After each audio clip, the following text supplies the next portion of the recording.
buenas tardes, noches. Muy bienvenidos a este nuevo programa y curso de Foro Republicano.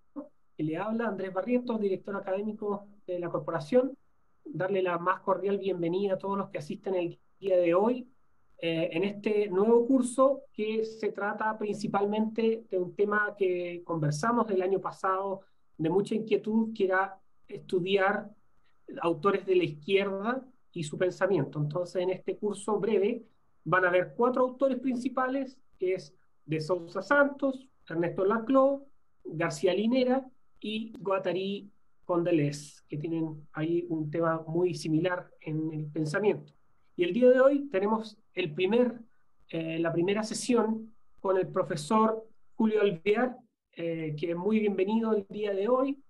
eh, Quienes ya lo conocen o quienes no lo conocen, el profesor Julio Alvear Telles es licenciado en Ciencias Jurídicas, magíster en Derecho de la Universidad Complutense de Madrid, doctor en Filosofía y también doctor en Derecho en la Universidad Complutense de Madrid, y tiene amplia experiencia en distintas líneas de investigación en derechos fundamentales, libertad de empresa, filosofía económica, teología de la historia, marxismo y neomarxismo, entre otros.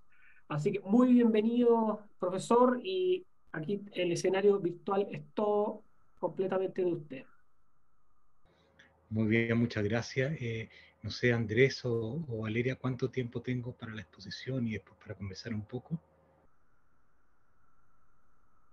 Eh, Más o menos usualmente, estimación. usualmente estas charlas las pronosticamos como 45 minutos y después 15 de poder conversar, hacer consultas. Lo ideal es que las hagan de manera escrita para así también tener la mayor cantidad de respuestas posible. Bien, bien, voy a empezar entonces. Buenas tardes, buenas tardes a todos. Si de repente se escucha con interferencia me avisan, ¿de acuerdo? Voy a exponer primero una pequeña biografía de este pensador y activista, ¿no? Este es un teórico del pensamiento de izquierdas contemporáneo y también tiene una faceta muy importante de activista. De hecho, vino acá a Chile en noviembre del 2021 a la comisión de principio del de la fallida convención a exponerle y a instruir a los convencionales más de izquierda acerca del significado de la plurinacionalidad y del indigenismo. ¿De acuerdo? Entonces, estamos hablando no solamente de un teórico, sino que de un activista y de un organizador también. Entonces, voy a referirme muy brevemente a la biografía, después a, su, a sus libros, a su obra publicada, después a su teoría general,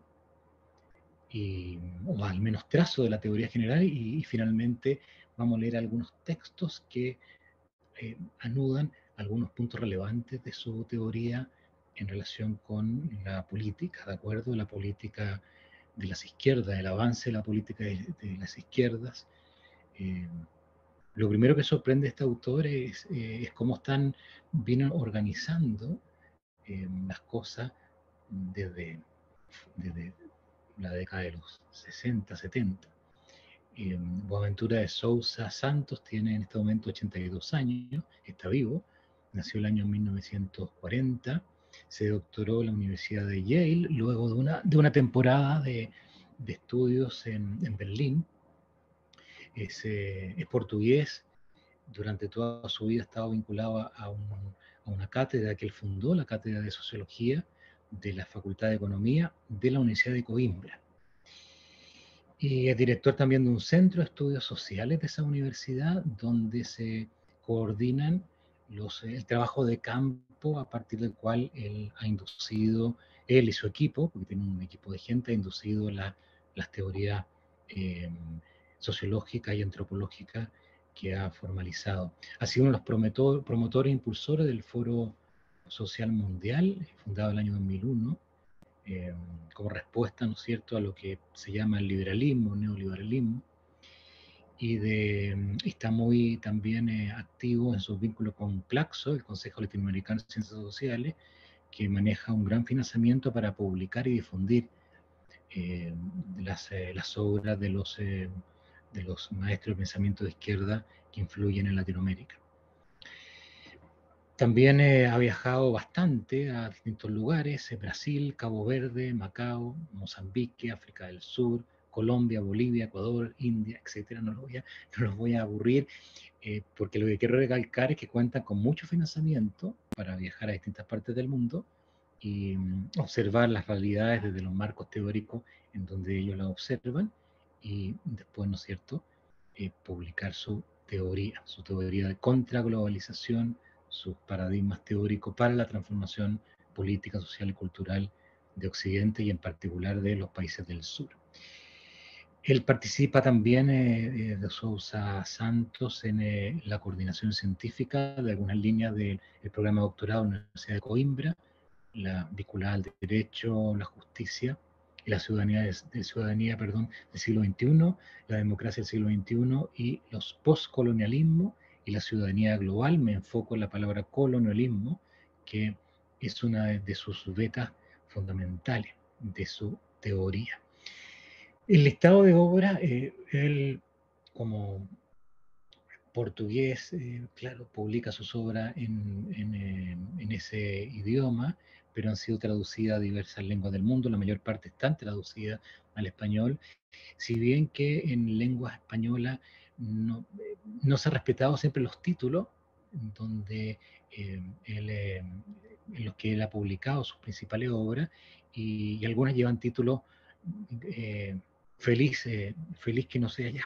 Siempre respetado esos títulos, porque los títulos en español son eh, más característicos de su pensamiento que algunos títulos en portugués. Por ejemplo, Descolonizar Occidente, Descolonizar la Constitución, Descolonizar la Cultura, como ejemplo de 3 obras de él, de las cuales no existe título en portugués para esas obras. De repente se toman algunos capítulos de la obra portuguesa de él y se les traduce al español, y bueno, y eso forma un libro, ¿de acuerdo? Pero si uno fuera muy riguroso en el pensamiento de Boaventura de Sousa, tendría que leer la obra en portugués de él, ¿de acuerdo? Y no la obra en español, puesto que la obra en español no tiene problema en la traducción, pero sí tiene problema en esa identificación a veces errática entre lo que está publicado en español y lo originario que está publicado en portugués. Hay un libro que yo les recomiendo, si quieren, lo tengo en PDF, aunque no debería decir esto en público por los derechos de autor, pero un libro en español que les recomiendo para... Está sintetizado muy bien su pensamiento, que se llama, lo nombré al inicio, Descolonizar Occidente. Y 2 antologías publicadas precisamente por Claxo, una que se llama Construyendo la Epistemología del Sur, la antología, el primer tomo, 600 y tantas páginas, el segundo tomo de 700 y tantas páginas, en que aborda los diversos ámbitos del pensamiento de este autor, el ámbito de la epistemología, con una teoría, una propuesta ahí sobre la ciencia, el ámbito de la sociología, el ámbito de la teoría del Estado, el ámbito de la teoría del derecho y el ámbito de la cultura, por nombrar lo que me parece más relevante. En estas 2 obras lo que importa es la selección de texto y no tanto la introducción que hacen los diversos autores a esa colección de texto, puesto que si uno lee esa introducción, el grado de profundización doctrinario y filosófico de ello es bastante menor que el autor que comenta. Entonces, ahí lo recomendable es ir simplemente a los textos y saltarse un poquito la presentación. De Sousa es bien explícito en sus intenciones como activista, si ustedes quieren, como estratega de sus teorías, y esa explicitud estratégica no aparece normalmente en las introducciones, ¿de acuerdo? Normalmente las introducciones velan el carácter estratégico del pensamiento de Sousa Santos. También, como diversos autores de izquierda contemporáneos, siguiendo la línea de Marx, la línea de Gramsci, etc., crean su propio léxico. Entonces hay una cierta dificultad por comprender hacia dónde van y de dónde parten con una terminología propia. Entonces, por ejemplo, de Sousa Santos tiene su propia connotación significante del término colonización y descolonización, del término sociología de la ausencia, sociología de la emergencia, ecología de los saberes, línea abisal, que ha sido traducido como línea abismal. Lo abisal, ¿no es cierto?, es lo que está en el fondo, ¿no? A 4.000, 6.000 metros de profundidad en el lecho oceánico, pero ha sido traducido al español como línea abismal. El pensamiento posabisal, el epistemicidio, el juricidio, la interlegalidad, el estado heterogéneo, la razón indolente, la razón metonímica, fascismo social, todo eso tiene unas connotaciones diversas en el pensamiento de este autor. ¿Les parece entonces, una vez revisada muy brevemente la biografía, una referencia somera de su bibliografía y de su léxico, entremos a su teoría? Entonces, primero voy a abordar lo que me parece más importante para nuestros efectos, que son también efectos políticos y político-prácticos, de su teoría general, y después, como les dije, vamos a leer algunos de sus textos. Toda la doctrina de Sousa Santos parte de la base parte de la base esquemática marxista, ¿de acuerdo? Aunque él no es marxista, pero parte, si tengo tiempo, vamos a decir por qué, pero él parte de la estructura marxista, ¿de acuerdo? De esta división dialéctica de la historia en dos polos que se combaten, ¿no? En dos categorías que luchan entre ellas, en dos estructuras eh, que, que entran en colisión. Entonces, claro, acá no hay propiamente el trabajador y el burgués que oprime al trabajador, ¿no? O al obrero, o al proletariado. Acá hay un sistema distinto en la división de cómo interpretar la historia, cómo interpretar la realidad humana, cómo interpretar las relaciones del día a día, que es lo que él llama un sistema de distinción. Entonces él dice que hay en la historia, en el mundo, en la realidad social, política, cultural, etcétera, una distinción, una visible y otra invisible, y que la distinción visible está fundada en la distinción invisible. ¿Les parece? Y eso es una distinción que es una línea divisoria súper clara entre lo que en el esquema marxista eran dos polos, pero acá es una línea que distingue que son como dos universos que, que viven en paralelo. ¿Les parece? Entonces hay un lado de la línea y hay otro lado de la línea. Un lado de la línea que se da legitimidad a sí mismo y el otro lado de la línea, ¿no es cierto?, que se le niega su existencia, que no se le reconoce. Y esa distinción va marcando dos dicotomías. En este lado, la palabra este la utiliza él, y la palabra otro lado también la utiliza él, el autor. Entonces, en este lado hay una dicotomía entre la regulación y la emancipación. Entonces, en el pensamiento moderno, es decir, a partir el cifra se puede discutir mucho, ¿no es cierto?, lo que es la modernidad filosófica y la modernidad política, pero para él el pensamiento moderno comienza en el siglo XV. Y en el pensamiento moderno se puede trazar todos los conflictos, ese es otro elemento que hereda el marxismo, el carácter conflictivo y dialéctico, ¿no?, de la realidad, una, una, un conflicto necesario, predeterminado, fijo, para siempre, y entre la regulación y la emancipación. Entonces todos los conflictos del mundo occidental y del pensamiento occidental se pueden reducir en ese antecedente, en esta línea que está acá, en este universo, que es la regulación y emancipación fundado en el contrato social. Entonces los pueblos se ponen de acuerdo y siempre tienen que regular la sociedad y, y siempre va a existir esa tensión entre lo que yo quiero regular y lo que la sociedad quiere que quede en libertad y quiere emanciparse de esa regulación. Entonces, esta dicotomía, regulación, emancipación, se aplica a Europa, ¿no? Se aplica a Europa, al mundo del norte, a Europa, después a los Estados Unidos, a lo que de Sousa Santos llama la sociedad metropolitana. En cambio, hay el otro lado de la línea, que es el otro universo, vamos a decir el universo paralelo, si ustedes quieren, perdón, el universo del sur, el mundo del sur. De ahí va a aparecer una categoría muy importante este autor, que es la epistemología del sur, o las epistemologías del sur. Existe otra dicotomía, que es la dicotomía apropiación-violencia.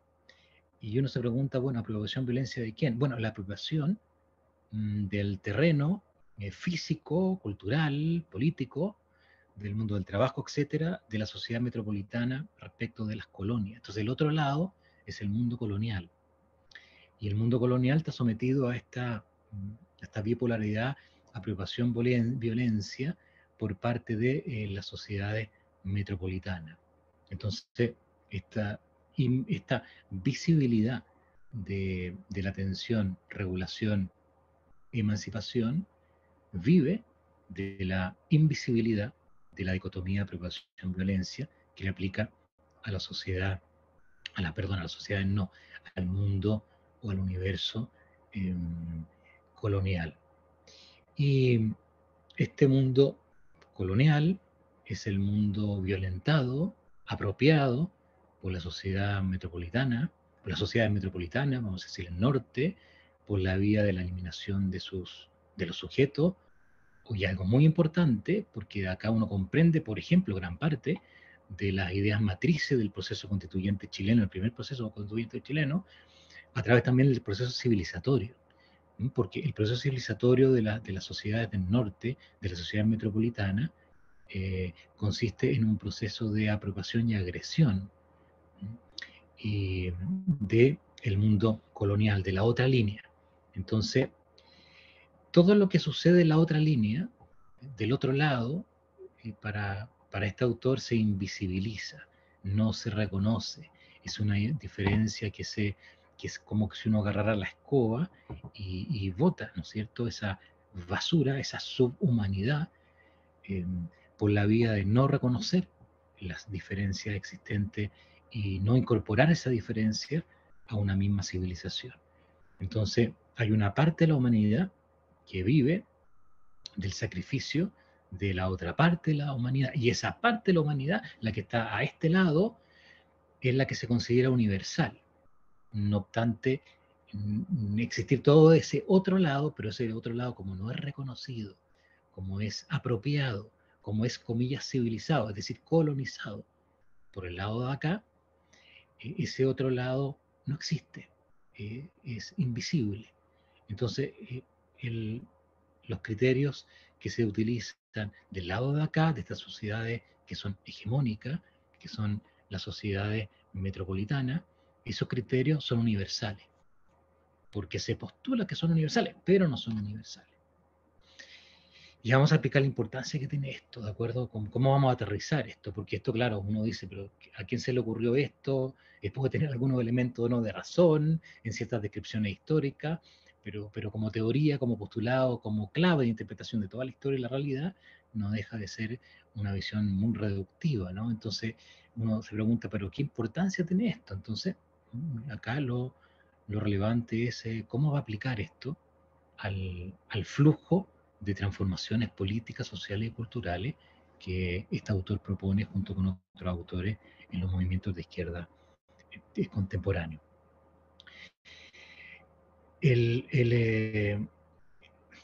Hay dos manifestaciones más fuertes, manifestaciones consumadas de este pensamiento que en la literatura, en la traducción al español se le llama pensamiento abisal, el pensamiento abisal, que es el estilo de pensamiento de Occidente, es el estilo de pensamiento de la modernidad occidental, es decir, es el pensamiento con todas sus teorías, con su religión, con su cultura, con su sistema político, con sus constituciones, nada se salva, ¿de acuerdo? Nada se salva porque está adentro de este lado de la línea abismal o abisal. Este es el pensamiento abismal porque establece ese, ese hiato eh, de invisibilidad del resto, de la otra mitad. Y hay dos manifestaciones, como digo, consumadas de este pensamiento abismal o abisal, que es el conocimiento, o más bien la epistemología, vamos a decir la epistemología occidental, y el derecho occidental. Entonces, esto es algo que tiene una cierta dificultad, pero voy a intentar resumirlo en muy breves palabras. En general nosotros vivimos, ¿no es cierto?, de la lógica greco-romana, a partir de la lógica greco-romana, somos herederos de la cultura eh, antigua, del mundo germánico, del mundo medieval, etcétera. Y no solamente el norte, también América, ¿no? América del Sur, América Central. Y, y en este punto, de Sousa Santo observa que el conocimiento moderno tiene como paradigma ya no la teología como era en el mundo medieval, ya no la filosofía como en el mundo griego, sino que tiene como paradigma la ciencia, ¿de acuerdo? La ciencia, particularmente la ciencia experimental. Y en el mundo occidental, en todos estos siglos, va a entrar en lucha eh, con la filosofía, con la teología, para definir lo que es verdadero y falso. Pero prima en el mundo occidental, en los dos últimos siglos, la ciencia como definidora de lo verdadero y de lo falso. Y, y claro, y esto ha implicado para él la invisibilización absoluta de los otros tipos de conocimiento. Y de los otros tipos de conocimiento es una invisibilización tan notable, incluso tan fervorosa, se diría, por parte de este pensamiento abisal occidental moderno, que ni siquiera se logra calzar cualquier otro tipo de pensamiento, que no sea ciencia, filosofía, teología, pero particularmente ciencia, en lo verdadero y lo falso. Entonces, el tipo de conocimiento, eh, eh, Sousa lo dice expresamente, el tipo de conocimiento plebeyo, el tipo de conocimiento campesino, el tipo de conocimiento indígena, el tipo de conocimiento popular, que no se canaliza a través de las vías formalmente culturales, ¿no?, de la sociedad, ese tipo de conocimiento queda absolutamente invisibilizado. Lo que es lo mismo, no es relevante para configurar la cultura, no es relevante para configurar la política, no es relevante para configurar la economía. Porque lo relevante para configurar la economía, la política, la cultura, etcétera, etcétera, es este otro tipo de conocimiento. El conocimiento que viene de la ciencia y en un nivel más bajo, el conocimiento que viene de la filosofía y de la teología. Y de ahí van a hacer todo un desarrollo teórico de este pensador que lo va a unir a otros pensadores, un muy conocido teólogo de la liberación, Enrique Dussel, con lo que Enrique Dussel va a llamar la filosofía del sur, y este autor va a llamar la epistemología del sur, que vamos a arribar con un texto al final de esta ponencia para que me entiendan lo que hablo. Lo que me interesa por el momento es recalcar la radicalidad de esto. ¿De acuerdo? Estamos hablando de que acá vamos a deslegitimar en el pensamiento de él el modo de conocer occidental o llamado occidental. Lo vamos a deslegitimar. Y lo vamos a deslegitimar no tanto negándolo, sino que haciendo integrar en la vida diaria con la misma validez todos los otros tipos de conocimiento. Por ejemplo, el conocimiento indígena, el conocimiento tribal, el conocimiento animista, eh, que de alguna parte, una faceta ya lo hemos vivido en Chile. Yo me acuerdo un ministro de Educación de Sebastián Piñera que le decía a un curandero indígena, ya no me acuerdo de qué origen, eh, le decía colega, ¿no? Ah, claro, está. Vale lo mismo, vale lo mismo. Vale lo mismo la ciencia médica, 7 años de estudio, 10 años de estudio, con una beca especialidad, con la continuación de ello, que una persona que se dice curandero, cualquier dialecto indígena, y vale lo mismo, porque estamos integrando, estamos visibilizando lo que la línea, el pensamiento abisal, eh, invisibiliza, ¿de acuerdo? Y el otro campo es el derecho, y por eso era tan importante el proyecto constituyente. Lo dijo este teórico cuando vino acá a instruir a los convencionales más de izquierda, en esa sesión que estaba en YouTube, no sé si lo habrán sacado de YouTube, yo lo alcancé a grabar y a bajar. La conferencia que hizo duró unos 45 minutos, una hora, sobre la importancia de la nueva constitución, ¿no? En esta clave, aunque no habló de la epistemología del sur del pensamiento abisal. Y bueno, y la otra manifestación es el derecho. El derecho moderno considera una dicotomía legal o ilegal, ¿de acuerdo? Entonces, si es legal lo que está de acuerdo con lo que dicta el Estado oficial, el derecho, vamos a decir, el derecho positivo, oficial del Estado, o el derecho internacional. Por tanto, la única forma de existir el derecho, de la existencia ante el derecho, es esta, es la del mundo occidental, del pensamiento moderno. Tú existes, eres legal o eres ilegal, pero con esto se invisibiliza, volvemos al mismo problema, lo que está en la otra línea. Se invisibiliza todas aquellas formas eh, jurídicas o todos aquellos territorios, dice él, los territorios sin ley, los territorios donde cohabita con la ley lo alegal, lo no legal, incluso lo legal o lo ilegal no reconocido oficialmente. No sé cómo puede ser eso, lo legal o ilegal no reconocido oficialmente, pero bueno, este autor lo dice, pero lo que va sosteniendo, claro, es una vez más, así como delegitimamos la epistemología, súper radical.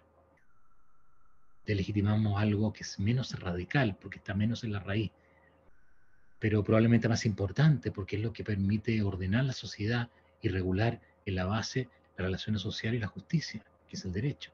Vamos a delegitimar también el derecho, porque el derecho se va a construir desde abajo. Y esto no lo dicen en esta obra, ¿no? Y no lo dice, no es tan claro en sus obras de Sousa Santos, pero lo dijo acá en Chile. Lo dije, pero si acá el derecho tiene que haber distintos derechos.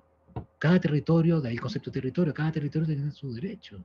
Y cada pueblo originario, que palabra pueblo originario es un eufemismo, ¿no? Tramposo. Entonces que la derecha chilena repite como loro, porque tiene el hábito de no estudiar y no enterarse lo que la izquierda prepara desde hace años.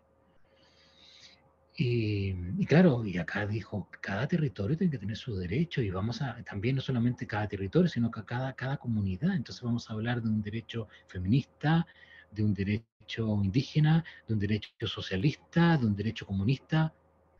Ustedes se fijan que con eso se desestructura cualquier tipo de derecho nacional y cualquier posibilidad de orden. Para él, el derecho de la modernidad es un derecho trazado por las tres bestas negras que él explicita, que es el capitalismo, el colonialismo y el patriarcado. Le agregó en los últimos 5 o 6 años esta tercera figura para estar de moda, más de acuerdo con la moda, que es el patriarcado. De acuerdo entonces con estos dos grandes dominios, la ciencia y el derecho, pero hay muchos más, este pensamiento visual logra invisibilizar todo aquel otro sector, ¿no es cierto?, que pugna por no ser configurado por la estructura del pensamiento occidental, ni la cultura occidental, ni la religión occidental, ni la política occidental, ni la democracia occidental.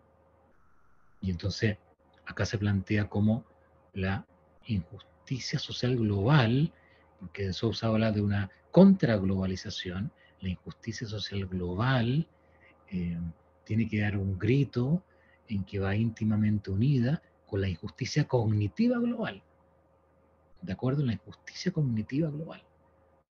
Eh, por eso que exista una sola lengua en un país atenta contra la justicia cognitiva global. En el país deben haber tantas lenguas como, por ejemplo, como pueblos originarios existan, y en igualdad de condiciones. Y es en este ámbito donde este autor habla del retorno de lo colonial. ¿En qué situación estamos? de situación estamos en esta división, en esta línea abisal o abismal, en que la sociedad metropolitana, vamos a decir, la del norte, le ganaron la partida a la sociedad del sur, le impusieron su cultura, su política, ¿de acuerdo? Su pensamiento, su estructura cognitiva incluso, le impusieron todo y, y la olvidaron. Pero esta línea tiene como dos terremotos, ¿de acuerdo? Dos quejidos. Uno que fue el proceso de descolonización, el proceso de independencia y de descolonización africano, que tiene sus propias problemáticas, pero lo que le interesa recalcar al autor es sobre todo el proceso último, ¿de acuerdo? Un proceso que viene, eh, que se remonta a la década de los 80, pero que se va a dinamizar a partir de la caída del muro de Berlín, en donde esta línea abisal se va a adelgazar, y se va a adelgazar porque va a aumentar la línea de lo que se invisibiliza, ¿de acuerdo? Y va a aumentar la línea de lo que se invisibiliza y se va a adelgazar la línea de lo abisal de este mundo, de lo que está de este lado, porque lo colonial va a permear también el mundo de la sociedad metropolitana. Es decir, esta cultura dominante, eh, para mantenerse en el tiempo, va a tener que comenzar a imponer sistemas coloniales, es decir, sistema, acuérdense, esa dicotomía de violencia, de apropiación, también dentro de las sociedades coloniales, también dentro de la cultura moderna, al interior de la cultura moderna, no solamente en África, sino también en Europa, en Estados Unidos y en general en América.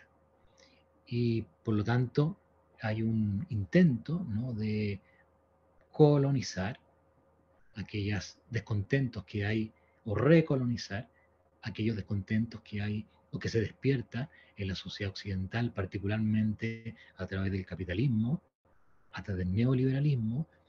El autor, ¿cómo los izquierdistas chilenos, el proceso constituyente, utilizan el término capitalismo para connotar la sociedad económica que nosotros vivimos y sus presupuestos culturales también, y filosóficos y políticos, ¿de acuerdo? No solamente es una calificación económica, es también una calificación cultural, ¿de acuerdo? Entonces, esta sociedad, este mundo, eh, ahora intenta utilizar metodologías, estrategias colonizadoras o neocolonizadora o recolonizadora o retorno colonizador para acallar o invisibilizar los descontentos que existen en el mundo frente a la sociedad capitalista. Y ahí utiliza diversas metodologías que el autor le da el nombre de fascismo social. Entonces, para ponerle tres ejemplos de lo que el autor considera fascismo social. El fascismo, lo que llama el fascismo de la parte social, que es la distinción en todas las grandes ciudades de Occidente entre la zona salvaje y la zona civilizada. La zona civilizada aplica sus reglas y la zona civilizada aplica sus reglas también a la zona salvaje. Y lo que pasa en la zona salvaje me da un poco lo mismo, porque lo que importa es la sociedad civilizada. El fascismo contractual, en donde los contratos, ¿no es cierto?, una de las partes, un poco lo que es el derecho del consumo, ¿no?, del consumidor, una de las partes, vamos a decir, el gran empresariado, impone a la otra el contenido de los contratos y la otra tiene, ¿no es cierto?, que someterse a lo que dicta la parte más poderosa si quiere tener acceso a los bienes y servicios. El fascismo contractual o el fascismo territorial, cuando los actores sociales, ¿no es cierto?, con un gran capital o por la vía militar, controlan desde adentro un Estado que es formalmente o materialmente democrático, pero la verdad es que es un Estado controlado por grupos invisibles. Entonces, ¿qué hacer frente a este drama? ¿De acuerdo? Yo estoy intentando resumir una gran cantidad de estructuras conceptuales que utiliza el autor y una gran cantidad de ejemplos que da, ¿de acuerdo? Eh, ¿Qué hacer con este drama? ¿Cuál es el drama? Que hemos vivido siglos donde un sector de la humanidad se ha impuesto a otros, y se ha impuesto en todas las facetas de la existencia, partiendo por el conocimiento.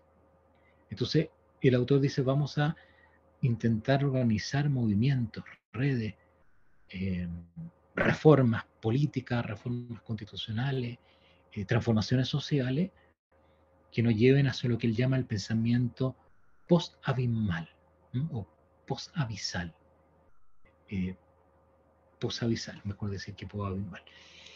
Y ya entramos a la faceta estratégica del pensamiento de este autor, y ahí vamos a entrar a la última parte de mi exposición, en donde voy a leer algunos trechos de lo que este autor dice, porque son muy sintomáticos de esta parte estratégica. Entonces,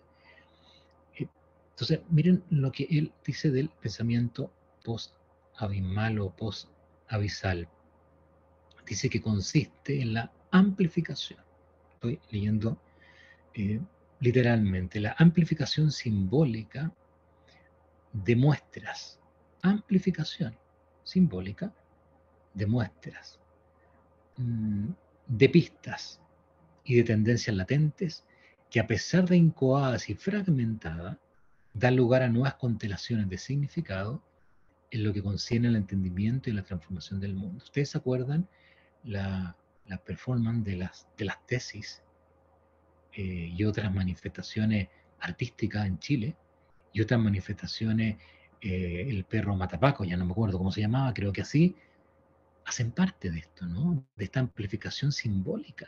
Son muestras fragmentarias, pero porque son fragmentarias y son muestras, inducen una constelación de significado, ¿no es cierto?, que tienen el valor de golpear, de transformar, de inducir a una significación alternativa, a un conjunto de significación alternativa a la significación normal de las cosas.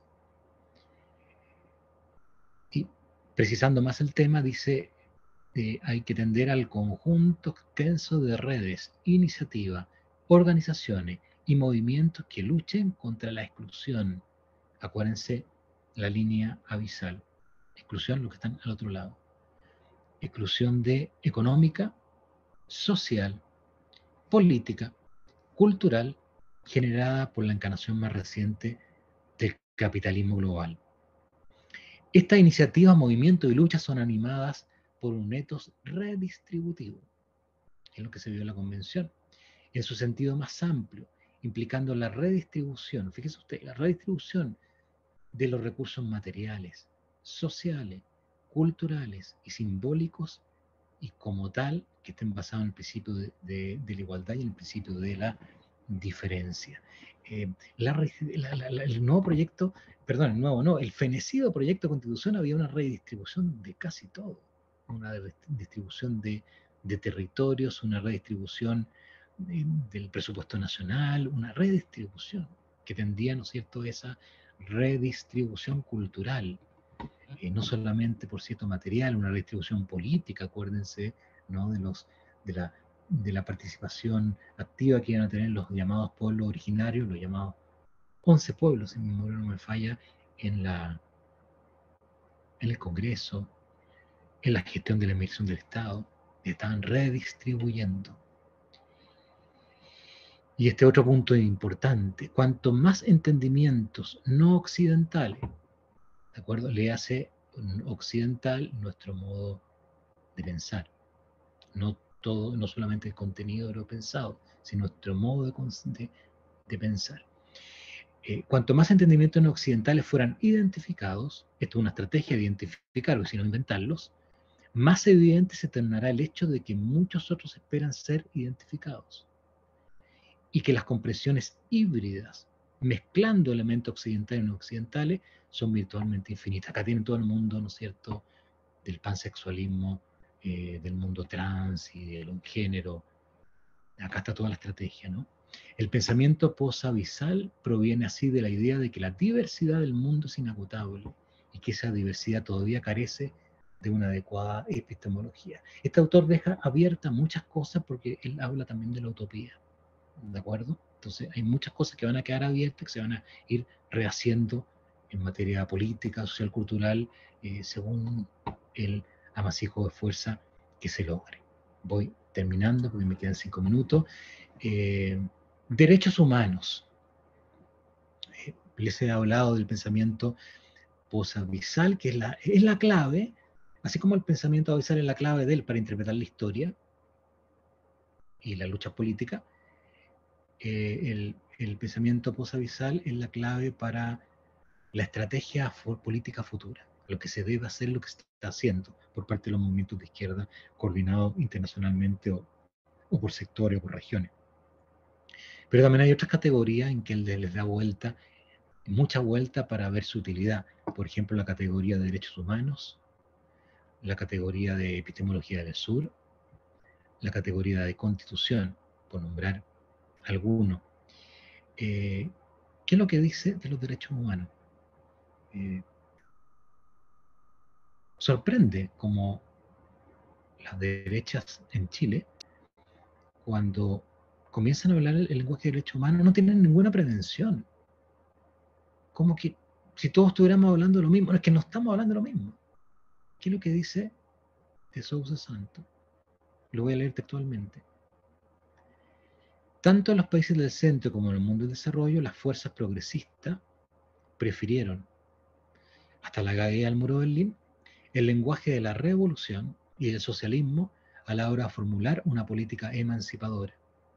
No obstante, con la crisis aparentemente irreversible de estos proyectos para la emancipación, aquellas mismas fuerzas progresistas se encuentran en la actualidad teniendo que recurrir a los derechos humanos a fin de reconstituir el lenguaje y la emancipación. Voy a repetir, teniendo que recurrir a los derechos humanos a fin de reconstituir el lenguaje de la emancipación. No estamos hablando acá de los derechos de las personas, estamos hablando de articular el lenguaje y los derechos humanos, lo que escuchamos casi todos los días en el discurso de las izquierdas, particularmente de la izquierda del Frente Amplio o del Partido Comunista. Y él dice, solamente se podrá darle este sentido instrumental a los derechos humanos si se adopta una política de derechos humanos radicalmente distinta de la hegemónica. Solamente podrá tener esta función si tal política se concibe como parte de una más amplia constelación de luchas y discursos de resistencia y emancipación en vez de como, así está escrito, la única política de resistencia contra la emancipación. Volvemos a lo anterior, volvemos a la fragmentación. Así como tenemos que fragmentar la epistemología occidental, así como tenemos que fragmentar el derecho constitucional y el derecho en general, tenemos que fragmentar el lenguaje y los derechos humanos, porque estamos todavía en cierta faceta utilizando el lenguaje clásico de los derechos humanos. Hay que fragmentarlo. Entonces vamos a hablar, él lo dice explícitamente, hace todo un listado, ¿de acuerdo? Vamos a hablar del derecho al conocimiento, es decir, a tener otro tipo de conocimiento aparte del oficial. Vamos a hablar de el derecho a una transformación del derecho de propiedad en la solidaridad. Vamos a hablar del derecho al reconocimiento a entidades incapaces y titulares de deberes como los animales o la naturaleza. Vamos a hablar del derecho a la autodeterminación democrática entendida no como nación, sino como territorio. Vamos a hablar de los derechos trans. Ya, el cuento es conocido, pero se dan cuenta. ¿Por qué este nuevo lenguaje? Vamos, dice, a hablar del derecho a crear indefinidamente nuevos derechos. La epistemología del sur, ya hemos aludido a ello, tiene como fin identificar los saberes silenciados y expandir la imaginación política. Estamos en un asunto de emancipación, de utopía, como dice él en otro escrito, ¿no? Pero dice textualmente, el sur es una metáfora de conocimiento nacido de la violencia capitalista, colonial y patriarcal y de las luchas sociales que se le opusieron. Hay que desaprender el del norte, desaprender. Hay un proceso de aprendizaje y de desaprendizaje. Hay que desaprender el norte, cuestionar la jerarquía impuesta por el canon eurocéntrico, y provincializar las teorías que con una autoimagen distorsionada parten de la premisa de inmunidad al contexto. Es decir, acá se acabó un solo núcleo interpretativo de la realidad y vamos a crear muchos núcleos, y en Latinoamérica vamos a crear esos núcleos indígenas. Para eso está todo el movimiento y la ideología indigenista, de la cual no voy a alcanzar a hablar hoy día, ¿de acuerdo? Pero es muy radical eso, muy radical, porque en Latinoamérica, o en América hispánica, para ser más preciso, eh, el, la plurinacionalidad era instrumento del indigenismo, y el indigenismo es un instrumento, ¿no es cierto?, para desaprender nuestra propia cultura, nuestros 5 siglos, vamos a decir, de la cultura, entre comillas, occidental, que se ha impuesto también, entre comillas, en América del Sur, para estos autores. Y finalmente, un poquito de la Constitución. Para este autor, todas las constituciones, y eso lo dijo también en Chile, todas las constituciones occidentales reproducen la dinámica capitalista, que es una dinámica clasista, la dinámica colonialista, que es una dinámica racista, y la dinámica patriarcal, que es una dinámica sexista. ¿De acuerdo? Por amojonar algunas nociones más bajas a partir de esas denunciados más generales: capitalismo, colonialismo y patriarcado. Y aquí hay que reivindicar, dice de Sousa Santos, lo que llama él la sociología de las ausencias. Entonces, la sociología de la ausencia me tiene que hacer aparecer en la Constitución todo aquello que yo he negado que aparezca durante los 2 siglos de constitucionalismo. Y junto con la sociología de la ausencia, la hermenéutica de la sospecha. Es decir, tengo que reivindicar una especie de filosofía de la sospecha frente a la alegada neutralidad del Estado. Cuando el Estado, en la estructura clásica de la democracia representativa, sostiene que hay un equilibrio de poderes, eso no es así. Eso no es así. Ese equilibrio de poderes, esa estructura de la democracia representativa, la verdad es que es una expresión de un proyecto colonial, capitalista y patriarcal que debe perecer. Y ahí se explica por qué el proyecto constitucional chileno era un proyecto eh, tan radical, ¿de acuerdo? Tan radical en su postura. Y, y bueno, yo con eso doy por terminado, para no eh, expandirme de más en la, en la ponencia, y mejor conversar algunos temas, que yo estoy cierto que hay muchos temas o sea, estoy consciente que hay muchos temas que necesitan profundización, pero en fin, es un autor que ha escrito tanto, infinito, porque esta gente escribe mucho, habla mucho, porque les pagan por hablar, por viajar, por todo, eh, que, que, en fin, quedan muchas cosas por profundizar, pero creo con esto haber dado la estructura al menos más elemental de, de un pensamiento que va orientado a hacer la revolución. No es un pensamiento puramente teórico, y hacer la revolución aquí y ahora, porque están influyendo en la izquierda, y particularmente en la izquierda chilena. Bien. Julio, muchas gracias. Eh, un poco terrorífico todo. Bueno, yo voy a decir algunas cosas que salieron aquí. Hay una pregunta que apareció en el chat que es bien importante, que pregunta si esto, la Magdalena Lonza pregunta si esto sería algo parecido o un paralelo a lo que otros llaman de construcción. Eh, tienen siempre relación esta gente, ¿no? Porque toda esta gente es heredera del postestructuralismo francés, ¿no? Derrida, la deconstrucción, la, las teorías de Foucault, ¿no? La genealogía, etcétera, pero formalmente no es lo mismo. Son herederos de eso, pero no es lo mismo.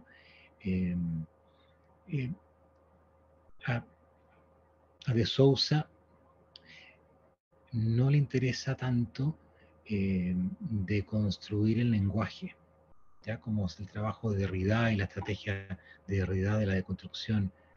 Eh, o no sé si quizá le interesa mucho, pero sus trabajos no apuntan a la estrategia lingüística.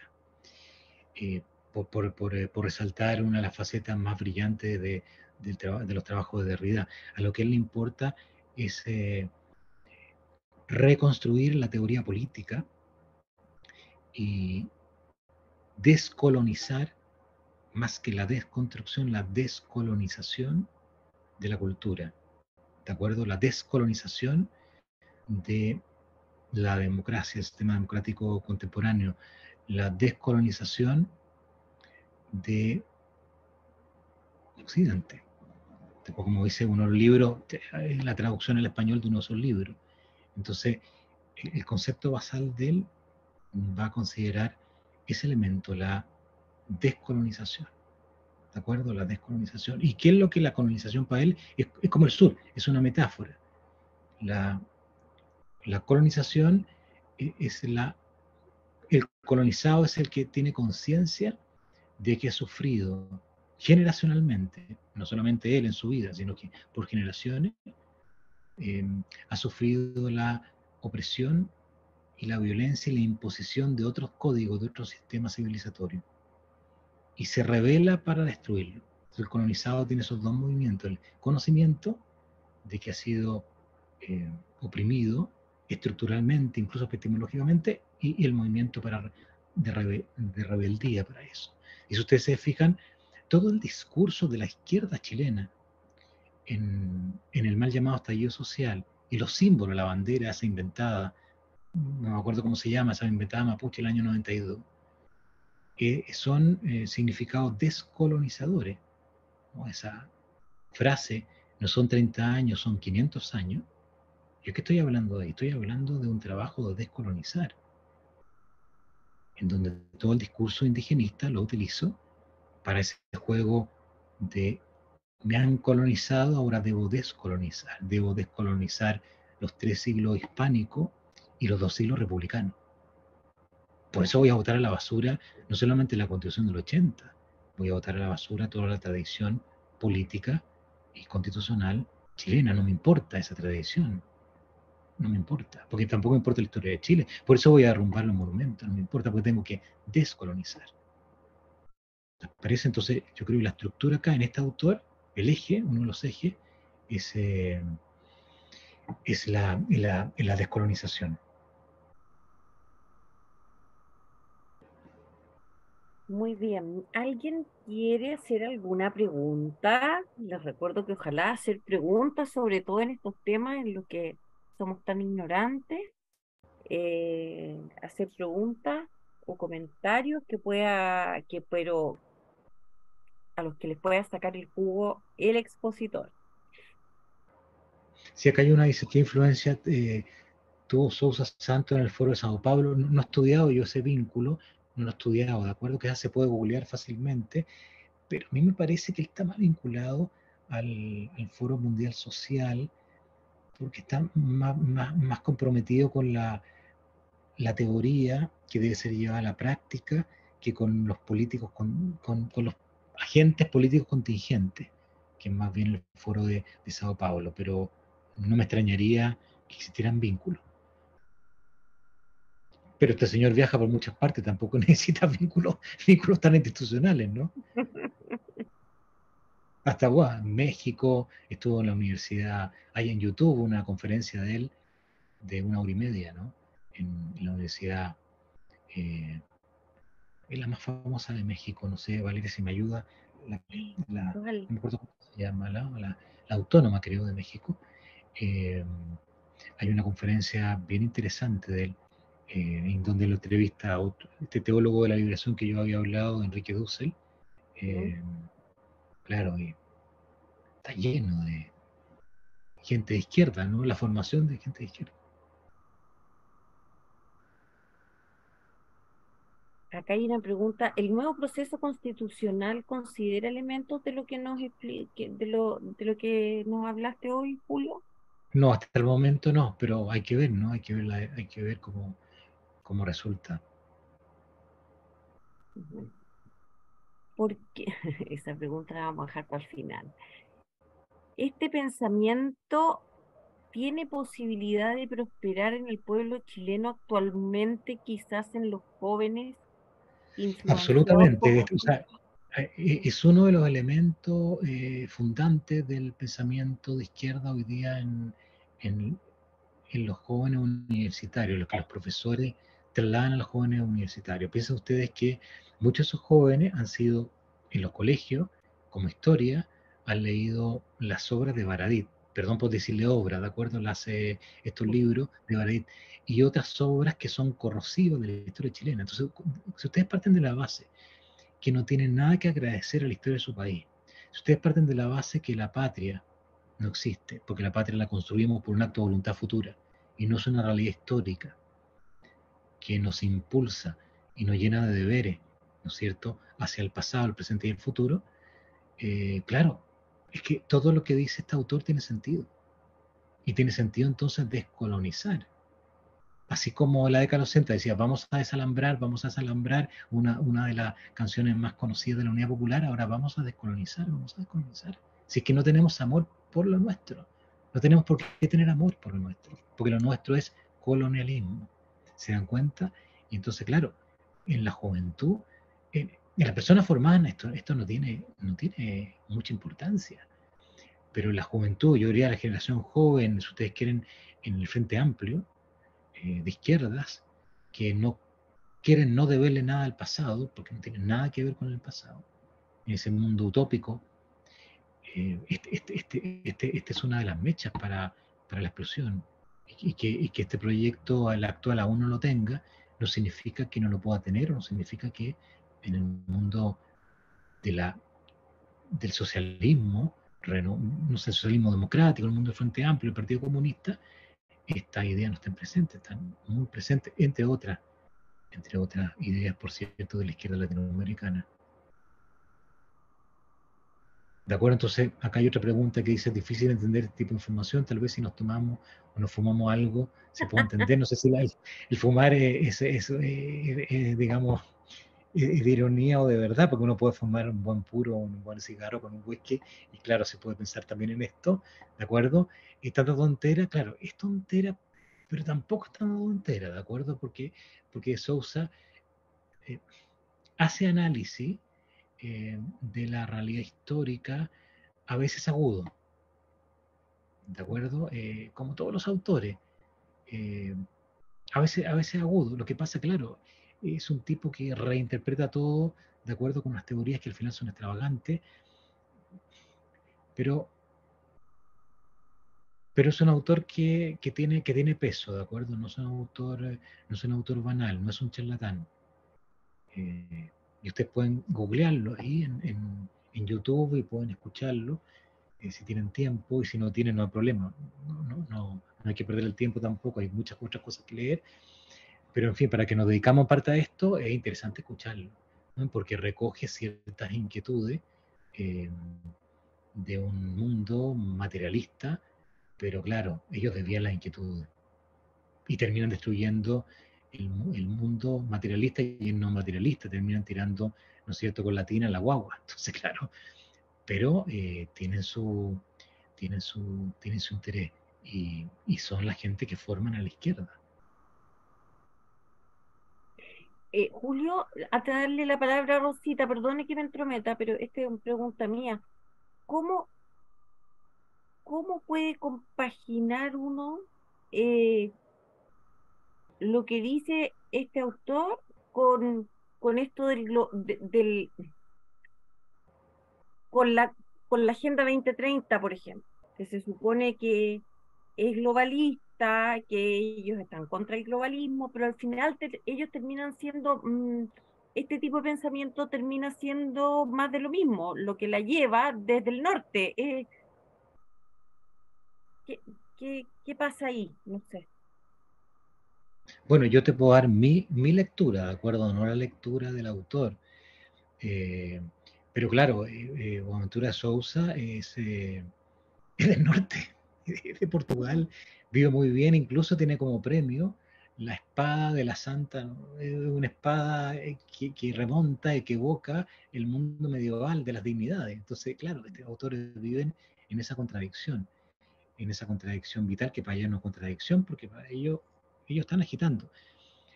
Ellos tienen mucho odio, ¿de acuerdo? Ellos teorizan, era como Marx en su época, ellos teorizan un odio. Eh, la, la ventaja es que lo teoriza y por tanto a través de la idea los transmite. Y por tanto es bueno conocerlo. No solamente es bueno conocerlo por teoría, porque es que nosotros vivimos en Chile, en parte, eh, los, la degradación de ese discurso o la vulgarización de lo que dice de Sousa Santos en algunos elementos, ¿no? Y para nosotros era cotidiano eso. O sea, llegó un momento en que, no sé si ustedes recuerdan, la inauguración de la convención del antiguo, de la fenecida, y estaban, o el término, ya no me acuerdo, lleno de banderas nuevas, banderas, comillas, identitarias. Y estábamos aceptando eso. Y casi no nos dábamos cuenta qué significa. O sea, los más hábiles se dan cuenta, pero mucha gente no se da cuenta. Al pie del abismo reaccionamos. Pero eso es de Sousa Santos, ¿de acuerdo? Esa especie de eh, alternativas fragmentarias que van demoliendo, sin necesariamente decirlo para no asustar, pero van demoliendo nuestra cultura en el más amplio y radical sentido de la palabra, nuestra cultura cristiana occidental. Es uno de los autores, ¿de acuerdo? No es el único. Y es uno de los autores que hacen caso. Pero tienen su importancia. Ahora, respecto a la agenda de la Agenda 2030, yo no lo escuchaba hablar de Sousa Santos de ese tema. Él tiene un tema de sospecha con los organismos internacionales, porque pertenece a ese mundo subterráneo de las izquierdas mundiales, al que no le gusta ser financiado por organismos internacionales, aunque probablemente lo sean, ¿de acuerdo? Pero se autofinancia. Entonces, toda esa beta colectivista, el socialismo, vamos a decir, utópico, no marxista, ¿no? Toda esa beta, hagamos las cosas entre nosotros, porque nos sentimos como red, pertenece él a ese mundo. No sé si él calzaría con la Agenda 2030 del modo formal, porque de un modo material él calza en cuanto él quiere destruir a través del caos, porque sus propuestas son absolutamente caóticas, claro, la sociedad occidental, incluso económicamente. O sea, acá en Chile vino a decir prácticamente, ya no que cada región, que cada territorio tenía que tener su propia economía. Ustedes comprenderán que una cosa así, en el mundo moderno, no resulta económicamente, no tiene ningún fundamento económico. Eso es para destruir el país económicamente y no les importa. Él tiene un libro que se llama Utopía, Caminando hacia la Utopía, ¿no? Él habla mucho de la utopía.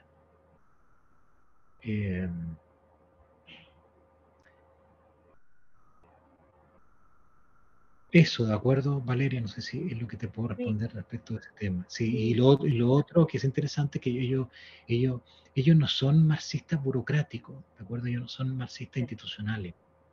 Ellos, ellos no están en la parada del Estado, de conquistar el Estado para a través del Estado imponer el poder. Ellos están muy bien por la parada de los poderes sociales, de tomarse la educación, de abajo para arriba, de tomarse los medios, las redes sociales, de las manifestaciones, porque nos gustan del orden y el Estado representa el orden, en este momento representa el orden. Rosita, ¿qué quiere decir? Tiene que desmutearse, Rosita. ¿No puede? ¿Y ahí? Ahí Ahí sí. sí, Yo te tenía bloqueada. Sí. Oye, buenas noches. buenas A mí noches. me parece absolutamente desquiciado este Dos Sousa. Recuerdo su participación en la Convención Constitucional, porque me tocó trabajar en la Convención Constitucional como revisora, como redactora, y él impresionó a la gente de extrema izquierda, pero como un gurú genial. Aunque yo creo en mi foro interno que no le entendieron ni la mitad de lo que habló, porque yo lo encontré, o sea, no he leído nada de él, ¿eh? Y no tengo ninguna gana de leer tampoco, porque me parece que el tipo es un desquiciado. El tipo, o sea, esta gente lo que quiere es simplemente la destrucción total de la civilización cristiana occidental. Y quieren retrotraernos a una especie indigenismo desde el punto de vista antropológico, como que retrocediéramos 500 años y que todos viviéramos así como bien despelotados y que cada cual haga lo que quiera con su tribu, qué sé yo, porque recuérdense que en la convención se planteó esto de 13 territorios. Mucha gente no leyó la nueva propuesta de constitución, pero ahí se planteaba, afortunadamente la rechazamos, pero no nos sirvió de nada porque la metieron igual este nuevo proceso, pero ahí se planteaba 13 territorios.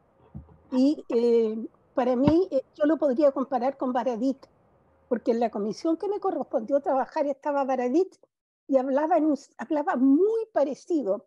Para Baradit, Chile existe desde 1973 para adelante. Todo lo de atrás él lo inventó, porque él no es un escritor, mucho menos historiador.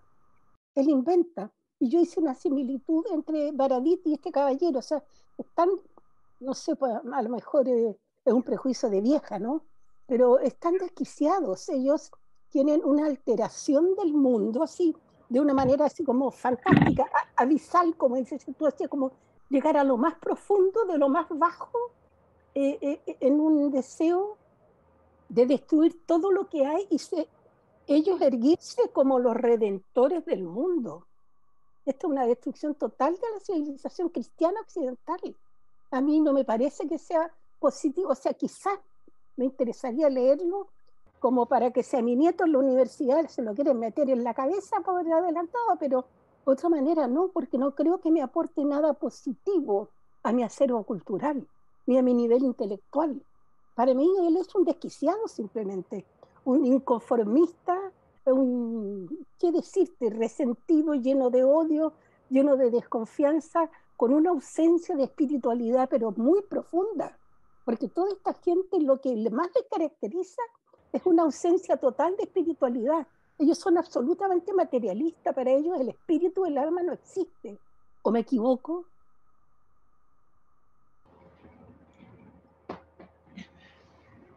Muchas gracias Rosita por el aporte. Estos autores creo que hay que conocerlos, ¿de acuerdo? Los que puedan, porque nos van a indicar, nos están indicando las metas donde ellos quieren llegar, las metas donde ellos quieren llegar. Es que si uno no lee, no los creería. No creería cuáles son sus metas. Y sus metas son así de radicales, como se lo he expuesto. Pero insisto, si uno no leyera, no los creería, pero tampoco, si uno vamos a decir que vive en una burbuja, tampoco creería tantas cosas que suceden en el mundo universitario, ¿no? En el mundo, porque las revoluciones hoy día se preparan en parte ahí, en esos discursos, en esas canciones, con esa simbología, eh, toda la simbología que rodeó Santiago para el mal llamado estallido social, eh, las frases que colocaban en las paredes, eran frases muy preparadas de una revolución que ya venía hace tiempo pensándose. Entonces, estos autores nos sirven para darnos cuenta que tenemos que estar preparados y que tenemos que conocer las ideas y la estrategia de izquierda para rebatirlas y para conocer las estrategias, para dónde va la micro.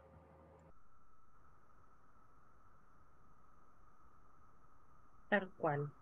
Jorge quiere decir algo. Antes voy a hacer un comentario o sea, voy a repetir un comentario que hizo en el chat don Claudio Casanueva, para ver si al final Julio puede comentar eso de por qué la derecha en general no, mm, no estudia, no sabe por qué es tan ignorante, porque la izquierda, a pesar de todo, lee. Leerá a estos señores, pero los lee, los estudia. Por ahí alguien en el chat también, creo que fue don Sergio Silva, dijo que, mm, que en realidad la juventud que no lee nada, seguro que no se va a dejar llevar por estas cosas, pero es curioso porque estas cosas sí las leen, las comparten, hacen grupos.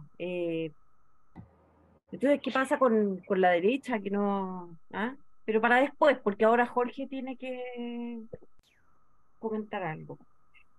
Oye, tengo una pregunta. A mí Ya. me llama mucho la atención cuando yo, bueno, en el marxismo en general, pero sobre todo en este apéndice del marxismo, eh, es como déjà vu, porque esto no es nuevo, esto es una copia de un tema que históricamente se ha dado antes, y particularmente, no sé si está familiarizado con las guerras judías, por ejemplo, cuando Roma va y aplasta al pueblo judío en Israel, y ellos desarrollan toda una teología de odio hacia Roma. Y está al día de hoy, si tú hablas con ciertos sectores del judaísmo, el gran Satán es Roma, y hay que destruir Roma. Y hoy Roma es la Iglesia Católica, digamos, o sea, el heredero, ¿ah? Encarna a este imperio colonial que los aplastó, los exilió y, bueno, eternamente están condenados a ser eventualmente destruidos. Eh, y eso, digamos, es como un tema que es bastante común, digamos, dentro del folclore, del nacionalismo, digamos, de esa corriente, digamos. ¿Es idea mío o le copian al judaísmo todo esto izquierdista? Marx le copia, digamos, a los guetos, digamos, quieren convertir a los países en guetos, digamos, como que no hay originalidad en el pensamiento de izquierda, porque ellos están enchufados en una cultura y hay un ayornamiento de las teorías y las llevan al presente. Entonces, eso es como una curiosidad nomás. Lo encuentro poco original, porque esto se ha visto antes. Esto, esto ya alguien pensó esto hace muchos siglos atrás. ¿Cómo destruir a Roma? Sí, gracias, gracias Jorge. Yo no me atrevería a hacer una interpretación de este autor en clave judía, ¿no? Y, y quizá habría que interpretar entre el pensamiento judío y la cábala y toda esa historia que nos llevaría a otros ámbitos del pensamiento y de la historia más complicada, ¿no? Y la francmasonería, etcétera. Eh, pero, pero rescatando lo que dice Jorge, es interesante que estos autores de alguna manera sí van repitiendo eh, el, la teorización de la revolución, ¿no? Por colocar una categoría de mucha riqueza. Son todos autores revolucionarios, ¿no? Y van teorizando esta revolución que se podría resumir en la subversión contra el orden natural y contra la civilización cristiana.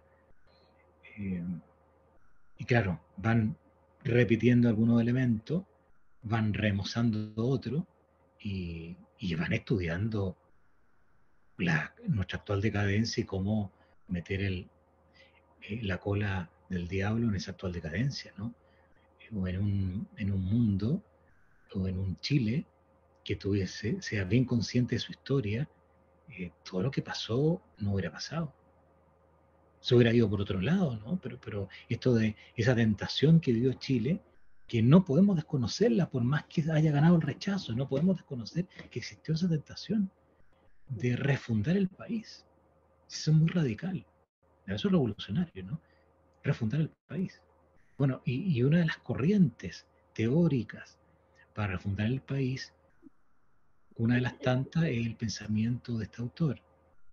Con lo que uno no quiere decir que un joven de 18, 19 años, salvo los más privilegiados, no sé, vayan, agarren un libro de él y lo estudien, porque como toda doctrina a lo largo de la historia, eh, va permeando por grados. Están primero los intelectuales orgánicos, los que teorizan, están después, ¿no es cierto?, los que vulgarizan, después los que difunden. No es necesario leer los libros de este autor, basta con agarrar una, dos, tres conceptos clave y a una persona ignorante colocársela en la cabeza y ya.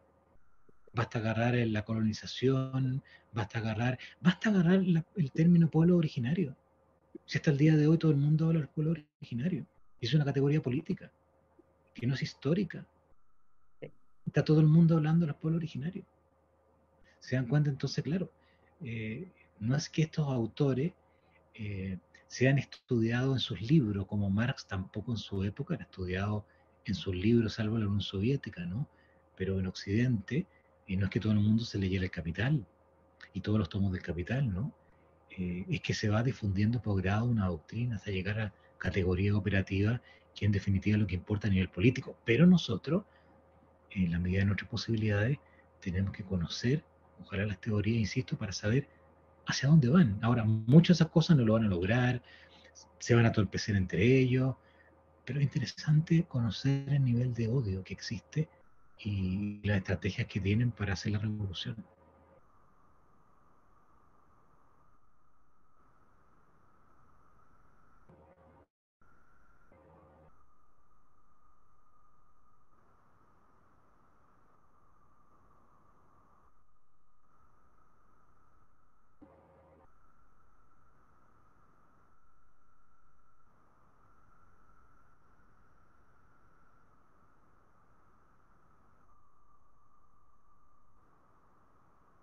Valeria, estás muteada. Ahí Perdón, está. perdón. Ya vamos terminando. Retomar, sí, Julio, el comentario de don Claudio Casanueva. ¿Qué le pasa a la derecha que no lee? Habría que hacer una historia de la derecha para descubrir el origen de nuestra ignorancia, o no sé si de la ignorancia, pero de este apoltronamiento. No sé, no sabría cómo llamarlo, pero es verdad que que la derecha, tú mismo lo dijiste en algún momento, ¿no? No lee, es ignorante. ¿Qué pasa con eso? ¿Por qué será? ¿Qué se puede hacer?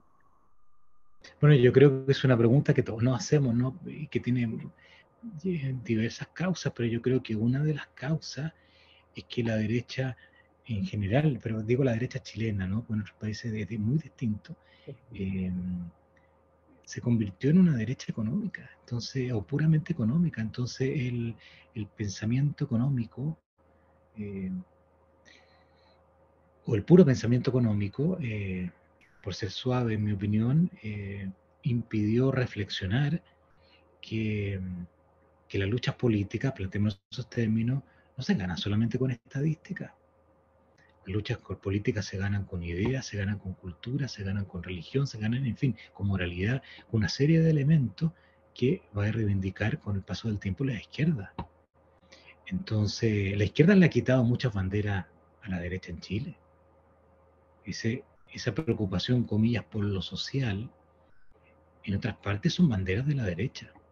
En Chile son banderas de la izquierda. Yo hasta el día de hoy no entiendo por qué. Entonces, es hora de nosotros cumplir esa misión y preocuparnos, ¿no? De la parte educacional, de la parte cultural, de la parte religiosa, de la parte moral. Ojalá como ejemplo de vida, pero también desde el punto de vista teórico, que es súper importante, porque no sé, como creo que podemos mostrar con este autor, pero también con muchos otros, ellos teorizan, eh, ellos transmiten en distintos grados su doctrina, ellos llevan el paquete de la revolución, lo hacen explotar, y, y nosotros pensando solamente en estadística, es que la batalla también es cultural. Ese es el punto.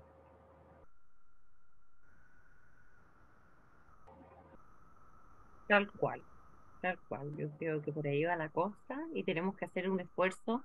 Incluso el Foro Republicano está haciendo un esfuerzo por meterse más en la batalla cultural, ustedes lo saben. Empezamos el año pasado, pero ahora estamos poniéndole más énfasis a eso, porque en realidad eh, es lo que tenemos que hacer, ¿no?